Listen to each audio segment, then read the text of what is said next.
The following account of the imprisonment of Adoniram Judson in 1825 is taken from Henry Gouger's 2 years imprisonment in a Burman prison. Quote, "Within the walls nothing worthy of notice occurred until the hour of 3 in the afternoon.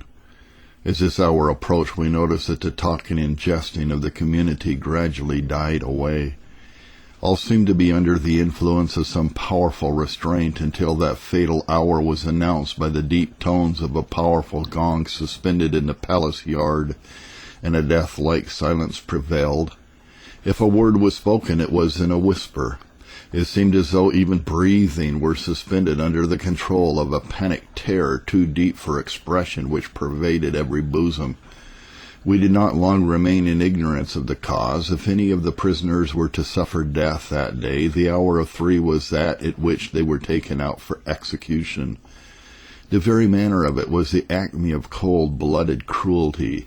The hour was scarcely told by the gong when the wicket opened and the hideous figure of a spotted man appeared, who without uttering a word walked straight to his victim, now for the first time probably made acquainted with his doom. As many of these unfortunate people knew no more than ourselves the fate that awaited them, this mystery was terrible and agonizing, each one fearing up to the last moment that the stride of the spot might be directed his way. When the culprit disappeared with his conductor and the prison door closed behind them, those who remained began again to breathe more freely. For another day at least, their lives were safe. I have described this process just as I saw it practiced. On this first day, 2 men were thus led away in total silence. Not a useless question was asked by the one party, nor explanation given by the other. All was too well understood. After this inhuman custom was made known to us, we could not but participate with the rest in their diurnal misgivings, and shudder at the sound of the going and the apparition of the Paquet. It was a solemn daily lesson of an impressive character. Be ye also ready. This day our party was increased by 2 fresh arrivals, a Greek of Constantinople named Constantine, and Arakil, a young Armenian merchant, who had some property in Ava, where the gleanings of the class of Burmese call Kalapayu, white foreigners. We did not know, until now, even of the existence of these 2 persons. Of the black Kulas, natives of British India, they appeared to take very little notice. Their color and the numbers always spread through the country probably protected them. To this and to their having nothing to be plundered of may be attributed the escape of my native servants from arrest. The Prince of Tarawudi had tried the experiment on Mr. Arakil, which had been attempted and failed with me. The young man had been seduced into his palace by promises of protection, only to be committed to the stocks the moment of his arrival there, and it is more than probable that the instant demand which followed for his surrender by the Halutdao, to which in spite of his boasting the prince thought it wise to succumb, was a means of saving him from assassination. As night drew near, the old scene was reproduced. The father again entered with his staff to take an account of the number of his children, superintended the adjustment of our limbs on the dreaded bamboo, and saw it hoisted to its proper height, gave his renewed orders to the young savage to use his club effectually if we attempted to speak, and took his leave. The savage trimmed his lamp, advised us to be quiet, lighted sundry pipes, and then all who could take advantage of the blessing sought repose. Worried nature now asserted her merciful prerogative, and in spite of horrors past, present, and to come, we slept. But what a sleep! O ye who with untroubled minds stretch yourselves on beds of down, look on this scene and be thankful. Picture in your imagination the filthy planks for a pillow, the benumbed bloodless extremities, the creeping vermin, the clank of the chains, the pestiferous atmosphere, and beyond all the tortured mind, which raised visions as horrid as awakened realities and denied us a welcome companion of sleep to the wretched. Forgetfulness. It was rather a state which our noble poet happily distinguishes from it. My slumbers, if I slumber, are not sleep, but a continuance of enduring thought, which then I can resist not. In my heart there is a vigil, and these eyes but close to look within. The vigil was too painful for description. It might be compared to that of a condemned person the night before his execution who was conscious of his innocence of the crime for which he was to suffer, though in other respects indifferently prepared for the coming change. Unrefreshed by such broken and uneasy returns of partial oblivion, the hours of the night wore away, and again we beheld the streaks of light force their way through the prison walls. The religious Buddhist sang his intellectual matins.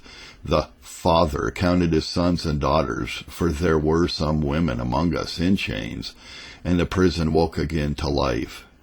On this day, the third of our captivity, the Mio Sarai paid us another visit.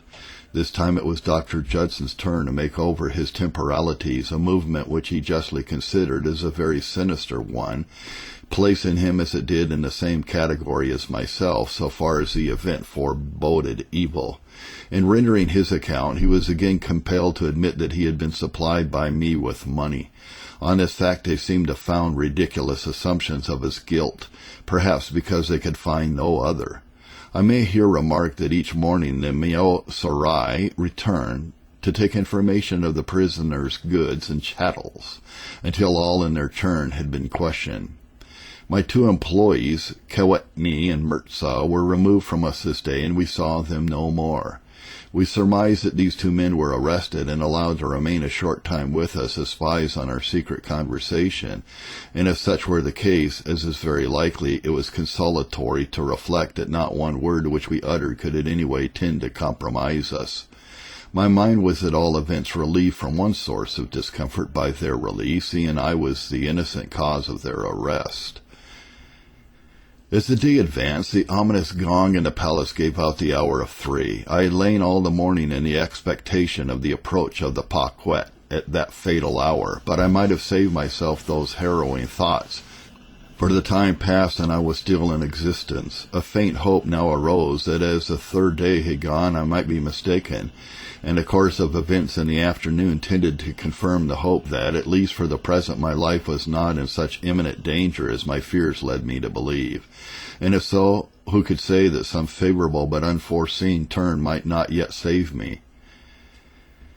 Mrs. Judson, who had been closely guarded in her house during these 2 eventful days, had managed to convey a bribe to the Miyawoon. He desired that she might be brought into his presence, and once there, being well versed in the language and the management of Burmese officials, she pleaded for mitigation of the sufferings of the missionaries in such eloquent terms that the old man could not refuse her permission to see and converse with her husband in the prison. The meeting was most affecting, for though she had been informed of his being in fetters, she was quite unprepared for such a scene as she was now about to witness.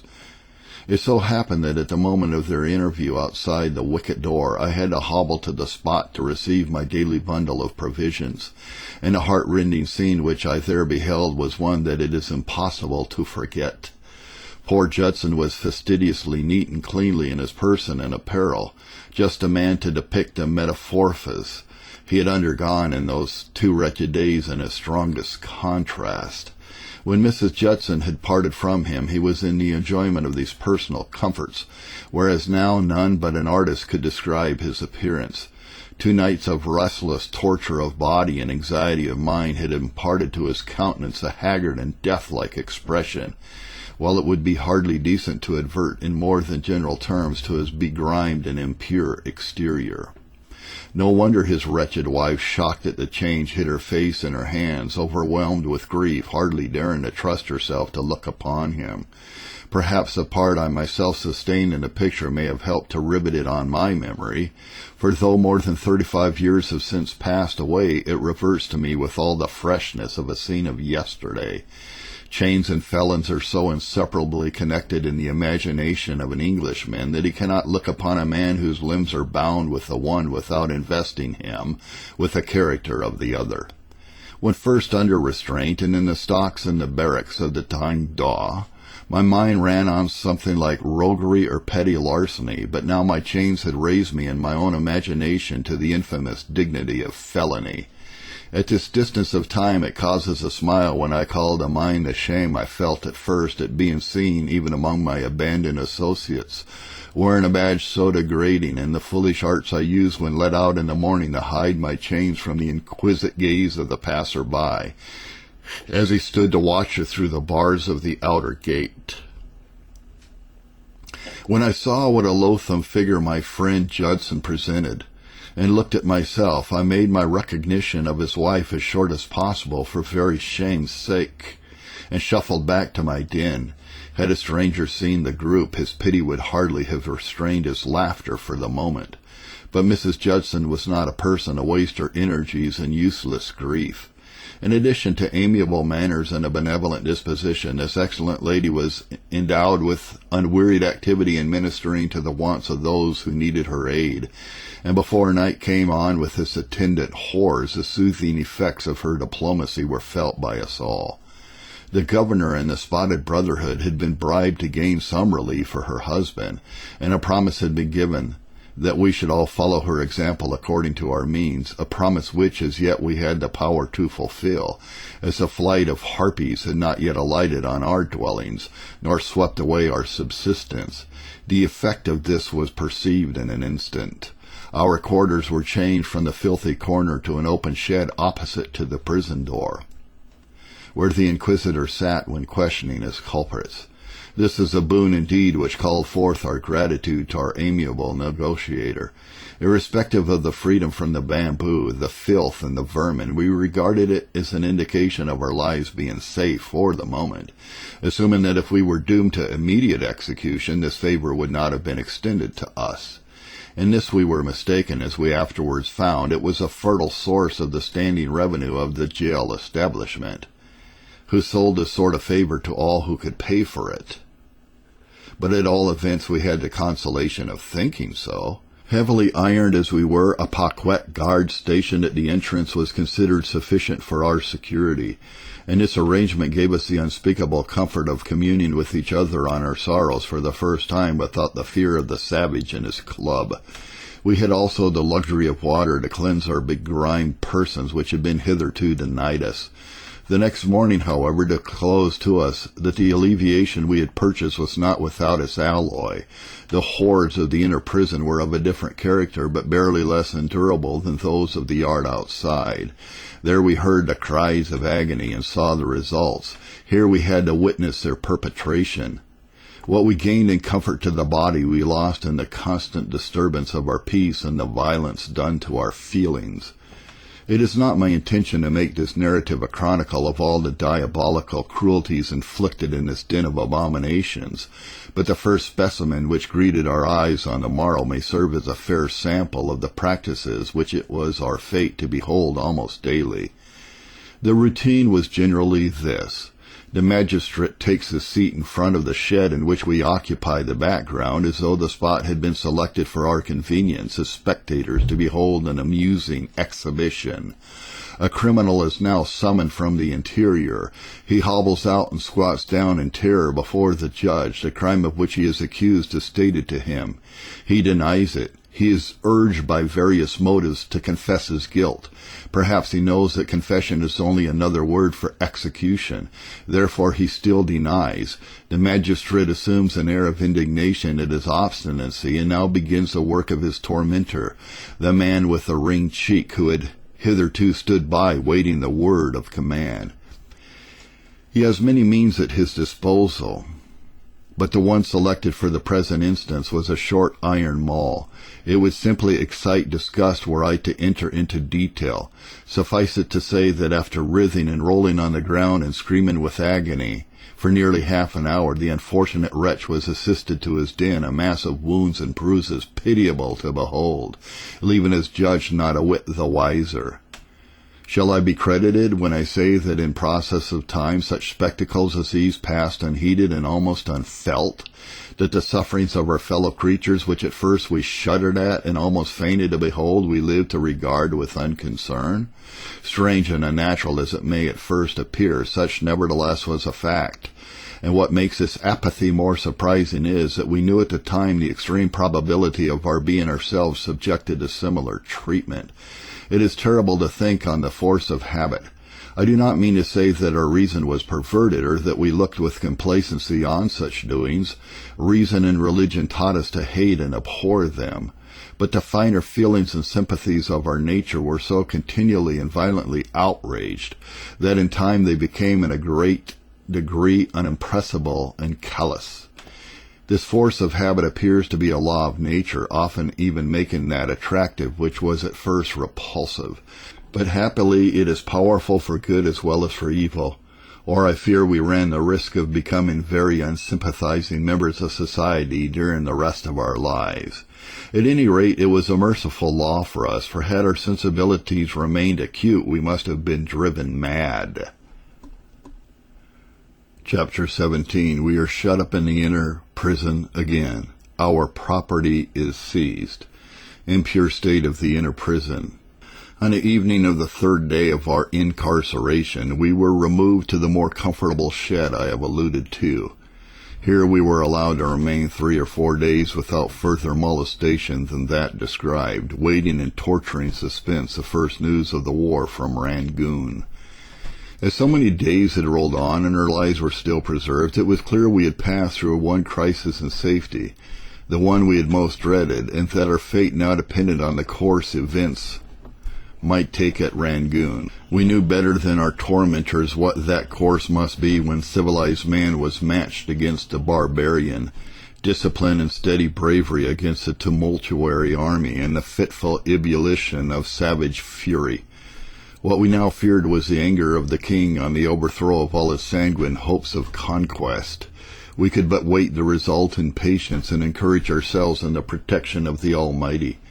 There was only one man among us who doubted the success of our arms. This was Mr. Rogers. He looked upon the advantages the Burmese possessed in their dense jungles and forests, their numbers, their hardy endurance, their skill in bush-fighting, the want of roads, the facility of cutting off supplies as fully counterbalancing the superior discipline of the British Army. It must be admitted that the Burmese did not make the best use of these advantages in the subsequent war, but committed the fatal error of meeting their foe in masses within their entrenchments and stockades and even in the open field. On the 4th day we were hastily thrown back amidst the usual torrent of abuse to our old quarters in the inner prison. What did this portend? Had the dreaded but expected disastrous intelligence reached the court from Rangoon? Had our time come? As the usual mystery was preserved and no reason assigned, we were left to conjecture until the following morning when the truth came out. The official plunderers had visited our houses, and in carrying off our property had come to the knowledge that large bribes had been given to the Maboon and his gang, which they had now either to disgorge or to share with others. Our ill usage was a consequence of their rage at being detected. All the horrors and impurities within were renewed. Reader, did you ever take a voyage in a packet boat, the stateroom overcrowded with passengers, the reeking viands removed, rain pouring down, thermometer at 100 degrees, gratings and skylights down, seasick wretches filling every berth and strewing the floor?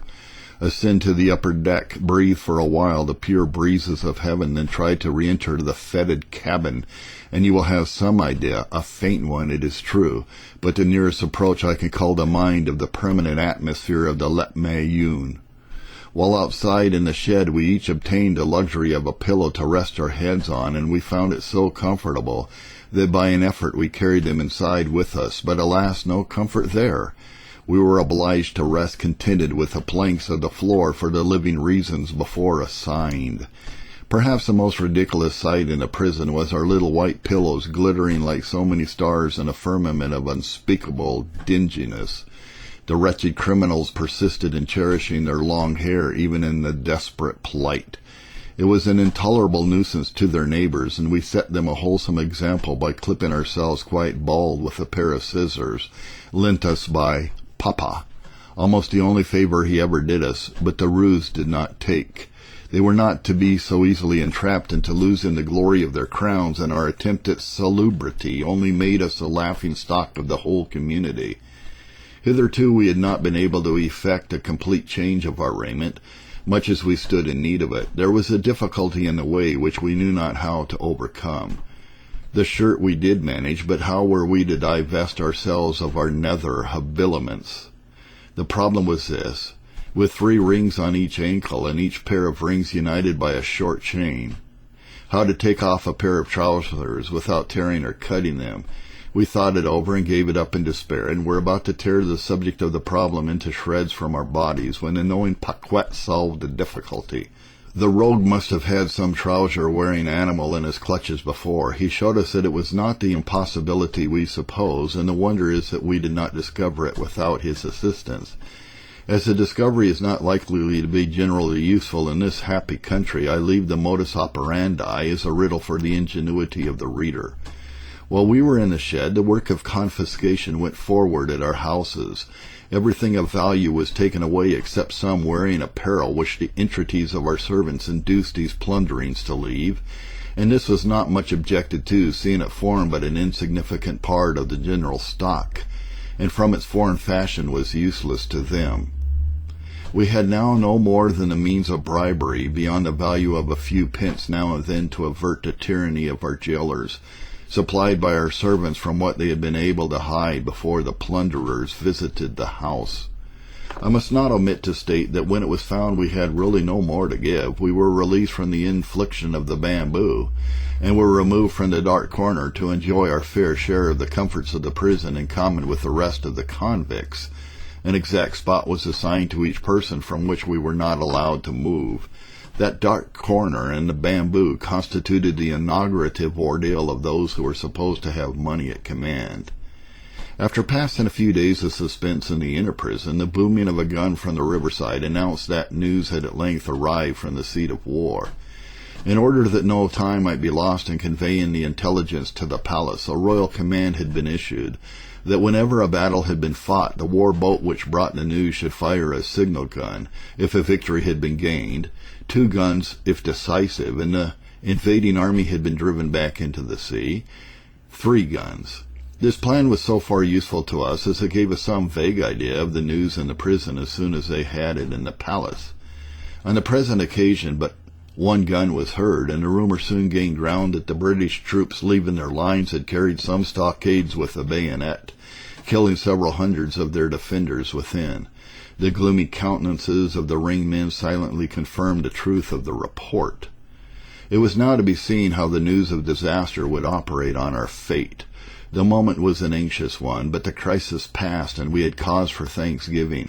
It was a cheering indication that the day went over without any further mischief than brutal abuse, which, in the face of more serious evils, we soon learned to disregard. Our condition in all respects remained unchanged. As days rolled on and our heads were still on our shoulders, we began to lose the sense of immediate danger and the more harassing and abiding feeling that we were living in a daily and hourly liability to it. This may be said to be the case with all mankind, and that ours was only the common lot exaggerated. This is true, and the reflection was not altogether without its value. The difference is that in the one case, the cruelty of man and the hand of violence are the instruments to bring it about, while in the other, the skill and sympathies of man are exerted to avert it. In many respects, death, when contemplated from the gloom of a dungeon, should be more desirable and welcome than when viewed from a bed of sickness. Surrounded by sympathizing friends, yet contrary to this admission, it is always most dreaded when our reason tells us it ought to be most welcome. The arguments which succeed in convincing our reason fail to overcome this natural horror of death by the hand of man. Nature revolts at the idea. It was this terrible uncertainty, with all the chances in human estimation against us, which for nearly 2 years weighed with such depressing force upon our spirits. Argue as we would, we could never admit any reasonable chance of our ultimate escape. It was the despairing feeling of a man condemned to death, but kept in constant ignorance of the day and manner in which he was to suffer. Although my case was admitted to be the most desperate of the party, Hope never altogether deserted me, unless at moments which too often happened, when my fate seemed so near and certain that to hope was almost presumptuous. The historian Hume puts a just value on this sanguine and hopeful spirit when he says, quote, "I was ever more disposed to see the favorable than the unfavorable side of things, a turn of mind which it is more happy to possess than to be born to an estate of 10,000 a year," end quote. I also had the happiness to possess a turn of mind the historian alludes to. It was a great help to me in my trouble, and like him, I estimate the inheritance as more valuable than that of wealth. Many weeks passed over our heads before the signal gun announced fresh news. The first reverse they had experienced, though insignificant in itself, had taught our enemies that they had a more difficult task than was at first expected, and they did not hazard another attack until a larger force was concentrated before Rangoon. My old friend, the Sakyawungi, was found unequal to the command. He was superseded by another general titled the Thumawungi, in whom greater confidence was placed. In the meantime, we were settling down into the habits of the prison, and were becoming familiar with such scenes as I have recounted. We began also to speculate on the length of time nature could hold out if we were left to test it. How long could we live in such plight without the use of water or other means of cleanliness? Would habit reconcile us to it, as it apparently had done many of our fellow prisoners? Some of them had lived there for years. We gradually became acquainted with them and with their crimes, real or imputed. There were many cases in the calendar that were almost incredible and showed that accident, caprice, superstition, and even carelessness occasioned their confinement. One grimy, half-starved old man had been kept there 3 years, and neither knew why he was there nor who sent him. Our young friend with the club was an old inhabitant, and was probably kept there because he could be trusted as the guardian of the night, a good watchdog. The crime of another must have been that of a madman, or more probably it was a false accusation preferred to gratify private revenge. He was said to have made an image of the king and to have walked over it. The mere imputation of practicing necromancy against the sacred person of the king was a fatal charge. The poor fellow was taken from among us at the hour of midnight and dispatched by breaking his spine. Why this singular method of slaughter was resorted to, as well as the manner of carrying it into execution, was as mysterious as the crime itself, but they were not at all particular as to the mode of depriving their victims of life, but seemed to be guided altogether by caprice. But the most ridiculous instance of superstition was that of a man brought into prison because he said he could fly. Why they should interfere to prevent his doing so, if he really possessed a power, no one could tell. The case was a difficult one.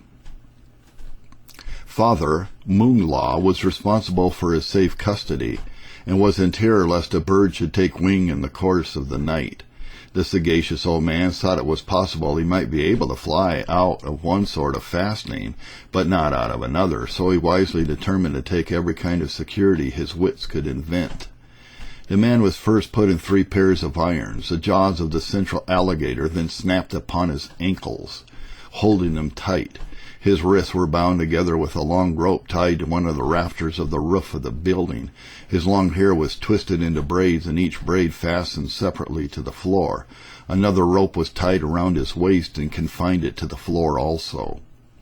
As he lay thus prostrate, Moonglaw stood over him in contemplation, apparently deliberating in his own mind what further means he could adopt to clip the wings of the subtle captive. At last he bethought himself of the holes pierced in the man's ears, which usually are large enough to save the trouble of carrying a cigar case, and through these holes the ingenious Moonglaw contrived to pass strings confining his ears also to the floor. One would have thought he had read Gulliver. Still, the cautious father had his misgivings, and before leaving the prison, very strict injunctions were delivered to the savage with the club to watch the creature, and if it attempted to fly, he was to brain it as it arose. While all this was going on, the sufferer ceased not to ridicule all their precautions, and to assert his own ability to elude them, as he fully intended to do in due time. The confidence of his manner raised the credulity of Mr. Rogers. Quote, "These people know more than you think they do," end quote, said he to me. I suggested our tying ourselves to him. Perhaps he might take us under his wing, and so we could escape when he took his flight. "Wait till you see, sir." We did wait, and to the joy of our chief, next morning the bird had not flown. The jailer soon began to doubt his powers. Day by day the lashings were relaxed, and when it clearly appeared that he was an inhabitant of this earth only, and that he had no power to soar above it, no further means were taken to confine him to it. The poor lunatic was permitted to participate in the usual privileges of the prison. The next time the signal gun was fired from the riverside, while we were listening in breathless anxiety for some indication of the news it might announce, the silence was broken by the entrance of a new captive. We could hardly credit our senses. He was a rough, strongly built Irishman, around whose body a thick iron ring was fastened with a fathom of chain appended to it, just as in olden time I have seen the dancing bear exhibited in England. By this he had been led, and by it he was now staked down to the floor as if he were a wild animal that might do mischief if you went within the range of his chain. Poor Cassidy, for that was his name, was by no means so wild as his appearance indicated. When he discovered among the dense tobacco smoke a row of faces which were intended by nature to be white, he gave way to an exclamation of joy which was quickly repressed by the savage, but was quite enough to disclose to us the isle of his birth. The English language was now more strictly forbidden than ever, and it was not until late at night that we learnt his history, not from himself, but in the following manner. Late at night he was called out for examination by the woundgees, Mr. Rogers attending in his chains as interpreter. After an hour's absence, they returned together to prison, when Mr. Rogers related to us what he remembered of this colloquy. That portion of it which interested us most ran as follows. To elude the vigilance of the youth with the club, it was passed in a low whisper, a few words at a time from one to another, as we lay extended in a line on the floor. Chapter 18. We are transferred to the cells. Description of them. Plan of the prison. Plague of rats. Murder in the prison. It is not improbable that we should have sunk under the intense heats of the month of June in such a place and under such circumstances as I have described, had not our guardian angel, Mrs. Judson, again contrived to soften the heart of the governor, when his anger at being compelled to restore our bribes had a little subsided. The plan I have given of the prison yard shows that on two sides there were a number of small cells, used for many purposes by the ringed brotherhood, and the pleading of her amiable protectress secured for us the liberty to occupy them. It is true they were very small, the one I inhabited being about 5 feet wide, with just enough length to lie down in. It was also so low that I could not stand upright except in the middle, where the roof was highest. But it was Elysium when compared with the suffocating choke of the inner prison, nor could it be called altogether solitary confinement, for one of our jailers had a pretty daughter about 16 years old, who took a wonderful fancy to me and was a frequent visitor in my cell. She supplied me, too, with unspeakable luxury, water for ablution. Oh, who can appreciate the gift but those who have been long deprived of it? A scrap of rag moistened with some of the water given us to drink only served to smear the grime like a plaster over our bodies. Now once again I could call myself comparatively clean. My cell had other advantages. My eyes escaped many scenes of revolting cruelty, my ears many foul anathemas and gross abuse, my lungs and olfactories all sorts of abominations. It abutted me also on the main street, and through the chinks I could amuse myself by watching the passers-by. I once saw my old favorite, Dart, who, happier than his master, continued to enjoy the royal favor, as was evinced by his ridiculous costume while led on his constitutional airing. I was strongly tempted to whistle to him from my hiding-place, but dared not. The chief loss was the society of my friends. The rats, too, were numerous and troublesome at first, but these, though a disgusting nuisance, I managed to turn to account by the fancy of the Paquettes for their flesh. The Burmese hold rats in about the same estimation as we do rabbits, and sell them commonly in their markets for about their own weight in lead. My cell, therefore, might be regarded as a well-stocked preserve for game. The burros ran in all directions, and hardly a day passed without my bagging a few heads of this novel kind of game, and handing them over to my purty visitor's father, who willingly lent me his spear for the purpose of destroying them. The bait of a few grains of boiled rice at the entrance of the burrows brought them out in shoals and gave me the opportunity of spearing them. "What do you expect will be your fate?" said this pious Buddhist, as he once took the struggling vermin from the spear. "When the time comes for me to serve you as you are serving that creature, they all look forward to the pleasure of decapitating us, and when in a mild humor would promise me as a favor to use their greatest skill so that I should scarcely feel it. What a consoling thought! Shut up close in my little cell, I thought that, at all events, my feelings would no longer be harrowed with the sight of deeds of blood. To a certain extent it was so, but even here there was no abiding peace and quietness. One night, as I was vainly endeavoring to coax myself asleep, the screams of an unfortunate wretch in the inner prison fell upon my ear, and the door of my cell being at the time unfastened, and the prison wall not more than 3 feet off, curiosity prompted me to peep through a crack to see what fresh mischief was on foot. Never shall I forget the foul assassination I witnessed. The inmates were breathlessly silent, evidently expecting some evil. The cries proceeded from a young man who lay stretched on the floor with his feet in the stocks. The lamp was burning dimly, giving just enough light to show the form of a grim Paquet striding towards his victim. Without a word he stamped several times on the mouth of the youth with his heavy wooden shoes, with a force which must have broken his teeth and jaws into fragments. From my hiding place where I stood, trembling with terror, I heard the bones crack and crash. Still the cries were not altogether silenced when the monster seized the club of the savage, and with repeated blows on the body and head pounded the poor sufferer to death. The corpse was then taken from the stocks and buried in the prison yard. Chilled to the heart by what I had seen, I crept back into the cell unperceived, with a resolution never again to give way to unnecessary curiosity. My soul, enter not thou into their secrets. What a gang of fiends was I living amongst! I noticed that a deed of blood, whether in the way of a public execution or a private murder, invariably raised a hell of bad passions in the breasts of the brotherhood for some hours after it had been committed, and until these excited passions had subsided, it was dangerous to speak to them. But the following day I ventured to inquire what was the cause of this butchery. It turned out that the youth was a slave of the Prince Minthaki, a Kassayer by birth, who had made the acquaintance of a girl of the same nation, also a slave of the same master. A criminal intercourse followed and was detected. What became of the female I did not hear, but the youth was consigned to the Letmayun by the prince, with private orders that he should be assassinated. The spotted man thought the least troublesome way was to starve him to death, but the cries of the famished creature were heard by the passers-by in the street and caused his sufferings to be ended more quickly, as we have seen. As some note of the transaction must be made on the prisoner register as a matter of form, it was recorded that he was an opium eater and that he died for want of his favorite drug. And this was the all-powerful tyrant that governed the country, in whose hands our destinies were held. A righteous retribution overtook the monster some years afterwards. After suffering prolonged and appropriate tortures, he perished in the rebellion which placed his rival, Tawarudi, on the throne. Peccadilloes of this kind are not always so severely punished, even when they affect the sacred person of the king himself.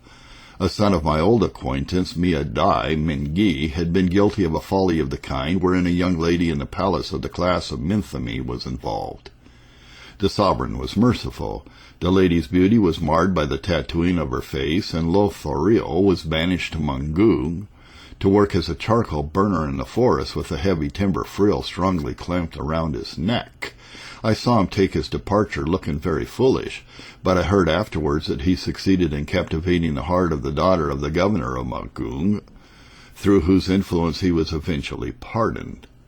One would think from the course of events which I have endeavored to describe that it was not easy to add to the weight of our troubles, nor for the circumscribed intercourse which it was possible for us to hold with the outer world did there seem much reason to fear that any fresh crime could be imputed to us. I have before remarked, however, that there is no lot which man has to sustain in this life so wretched that it is incapable of becoming worse. In our discontented imaginations we may think we have reached the bottom of the pit, and be disposed to defy fate to make us more completely miserable, but in this we are mistaken. Some unlooked-for mischance sends us still lower, and shows us that no line can sound the depth of the calamities to which human life is liable. After I'd been 2 months in the Mayun, a misfortune happened which left me still more destitute, and at the same time the reader will stare with astonishment, well nigh cost me my life for the crime of arson. Did I then, in a fit of despair, set fire to the prison, he will ask, and try to make an end of all our miserable lives in one general conflagration? Not much to be wondered at if I did, but no such thing. One morning about 10 o'clock, while I was seated in my cell, hungry and wondering what could have prevented my man from bringing a daily bundle of boiled rice as usual, a cry of fire arose in the street, and people were running in great excitement to the quarter whence the danger proceeded. In a city built of combustible materials like Ava, a fire is a terrible thing to contemplate. A division of the spotted men rushed away with the crowd like so many vultures to their prey, exulting in the hope that some of their craft would be in request, nor were they mistaken in their conjecture. After a short time they returned, bringing with them as a prisoner, to my consternation, the very man who ought to have brought my breakfast, one of the Bengali servants. The whole affair was now plain enough without further explanation. He had accidentally set the house on fire while boiling my rice, and was paying the penalty of his carelessness. The fellow would have turned pale with fright, for a Bengali can turn pale, had not his countenance been liberally smeared with charcoal by the spotted men when they took him into custody, while round his neck they had suspended a firebrand to indicate his crime. His hands were bound behind him, and in this guise he was turned into the inner prison, there to wait until the morrow, when the usual punishment of flogging round the town would be administered. For a man who may be ruined by his house taking fire, instead of meeting assistance and sympathy as in England, is here unmercifully flogged for his misfortune, unless he can buy himself off. Doubts were expressed whether I should not have to participate in the punishment, as the house was considered my dwelling.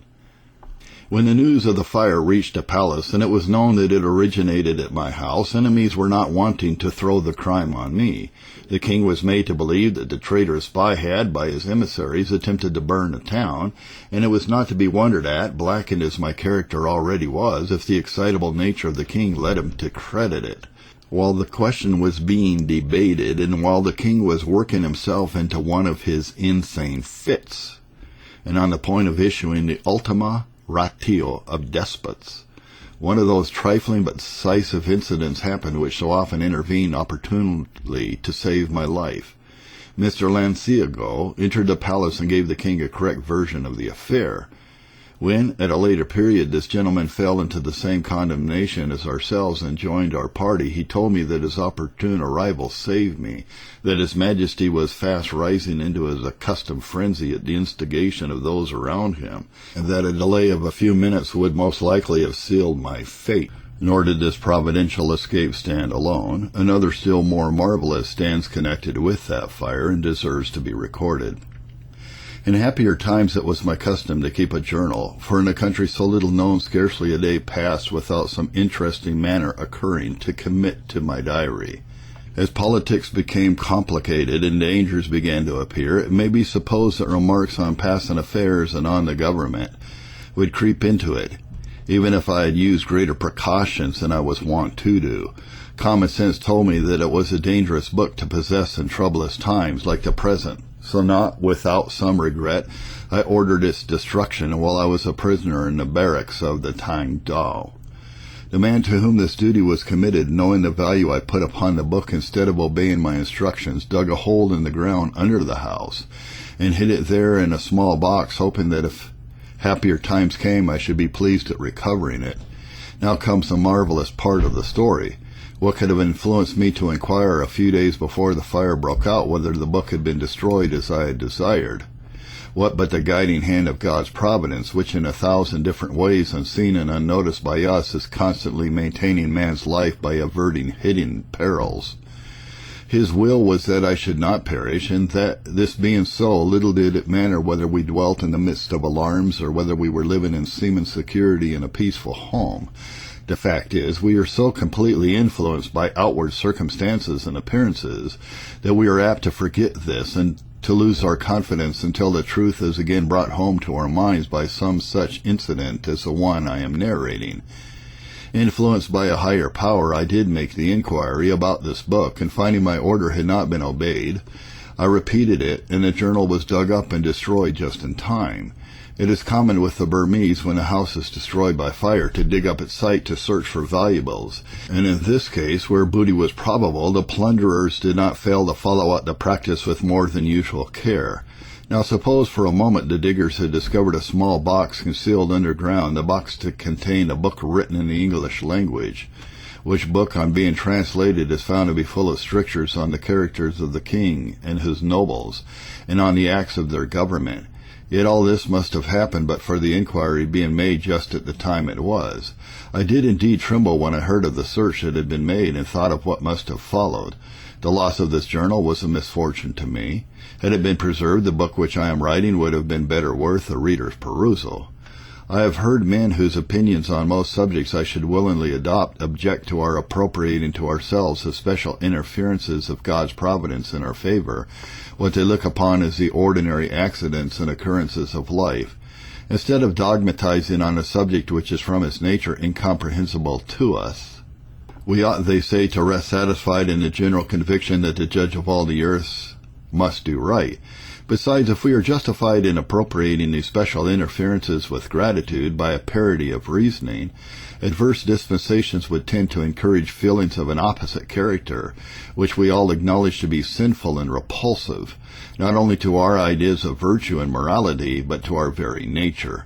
Perhaps the best reply to such objectors is that facts are against them, for it is invariably found that those persons who, acknowledging a particular providence, feel the deepest gratitude for special benefits, are the very last to impugn the beneficence of their Creator when afflictive dispensations befall them.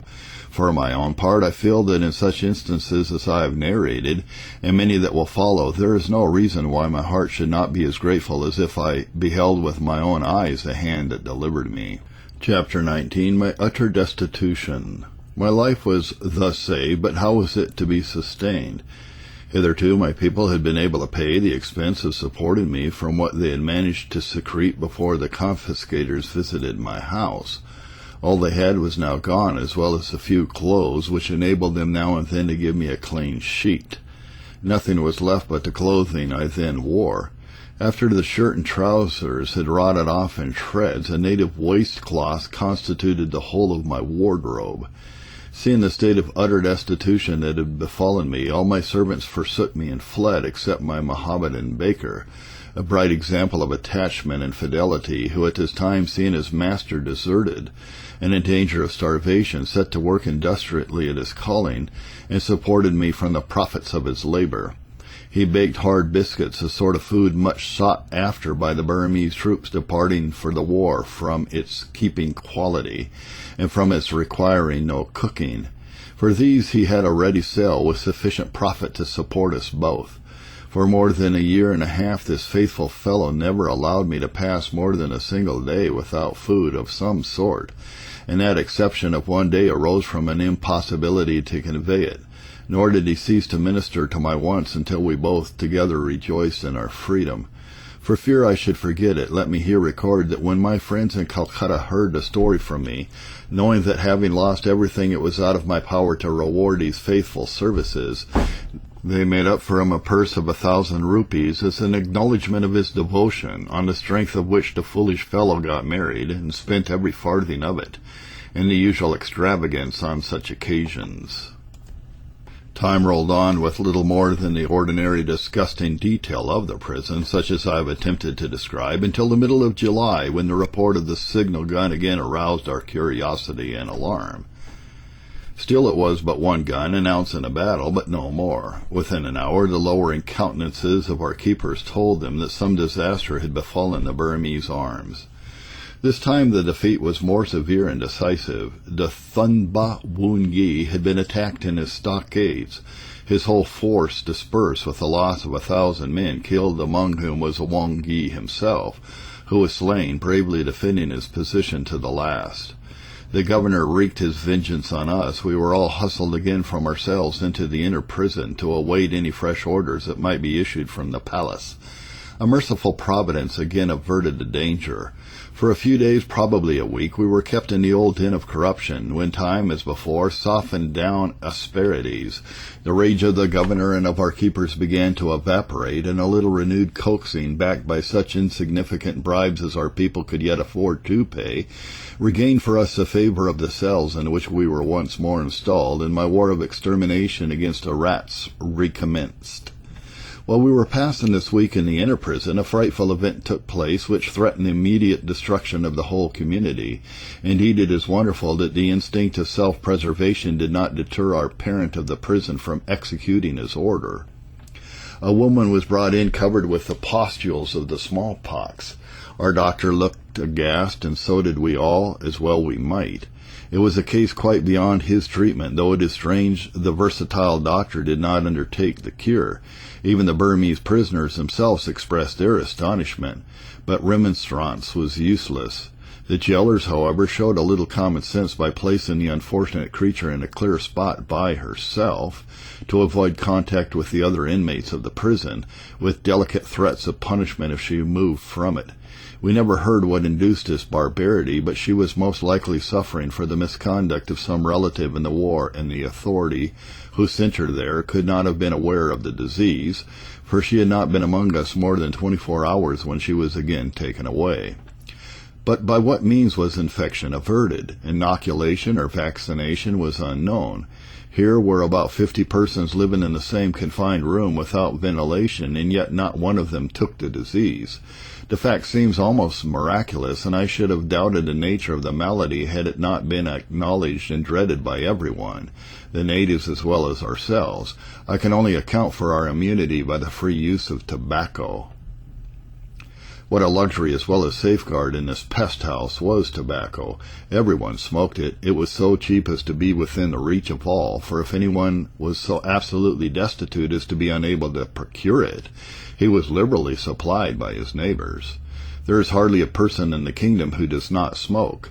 I observed in reading an account of a recent mission to the court of Ava by Captain Ewell that the king and queen both smoked cigars while seated on the throne, even at a state reception, and that it is no breach of etiquette either in a stranger or a subject to smoke a cheroot during an audience, though I never saw this attempted. Our prison imitated the example of the palace. The atmosphere was often so beclouded that it had the appearance of the densest fog. It overpowered all hurtful miasma, that of smallpox not excepted, and such was our faith in its purifying properties that we did certainly smoke with increased vigor while the infected person was in our company. Irrespective of infective disease, the effluvium from so many bodies in a confined space might have created deadly evils, but for the counteracting force of tobacco smoke. We all acknowledged that we were indebted to it for the preservation of our lives. This has been a reading from Henry Gouger's 2 years imprisonment in a Burman prison. This is a Puritan and Reformed audiobook podcast.